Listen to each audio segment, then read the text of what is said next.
সকলো কপিলী পৰিয়াল ৰাইজক জনাওঁ যে অত্যাধিক বৰষুণৰ ফলত কপিলী নদী জলপৃষ্ঠৰ বহাৰ সম্ভাৱনা আছে। গতিকে সকলো ৰাইজক নদী পাৰলৈ নাযাবলৈ আৰু মাছ ধৰা আৰু স্থানীয় নাও চলাচল বন্ধ কৰিবলৈ অনুৰোধ জনোৱা হ'ল।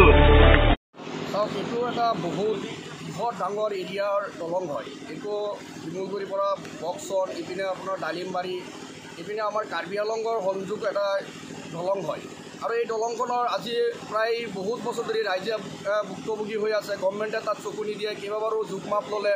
ইয়াৰ পাছত ৰাইজৰ নিজৰ চান্দা বৰঙণিৰ ওপৰত এই দলংখন নিৰ্মাণ কৰা হৈছিলে। আজি এই দলংখন ভাঙি যোৱাৰ পাছত মানুহবিলাকৰ বহুত সমস্যাৰ সন্মুখীন হৈছে। স্কুলীয়া ল'ৰা ছোৱালীৰ সন্মুখীন হৈছে, সমস্যাত পৰিছে। আৰু ইপিনে আমাৰ ধৰক যিটো দলং ভাঙিছে, এই দলঙৰ ফলতো আৰু এই পানীবিলাক ওলোৱা যোৱাৰ পাছত মানুহৰ ঘৰ দুৱাৰ এইবিলাকত পানী সোমাইছে, মানুহৰ বৃহৎ সমস্যা হৈছে। আৰু এই পানীটো এৰাৰ আগতে তেওঁলোকে নিউজ কৰিব লাগিছিলে, ৰাইজক সতৰ্ক কৰিব লাগিছিলে। কোনো ধৰণৰ সতৰ্ক নোহোৱাকৈ পানীখন এৰি দিয়াৰ ফলত আজি এই বৃহৎ এৰিয়াৰ আজি মানুহৰ সমস্যাৰ সন্মুখীন হৈছে।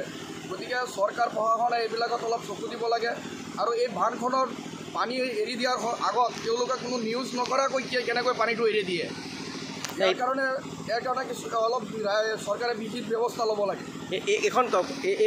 এই দলংখনি ক'ৰ পৰা ক'লৈ যাব পৰা হয়? এই দলংখনৰ পৰা আপুনি শিমলগুৰি হৈ ইপিনে আপোনাৰ বক্সন, ইপিনে ডালিমবাৰী, পুঠিমাৰী, শালমাৰা, চেঙাজান ইপিনে বৃহৎ এৰিয়া আমাৰ এই দলংখনৰ যাতায়াতৰ।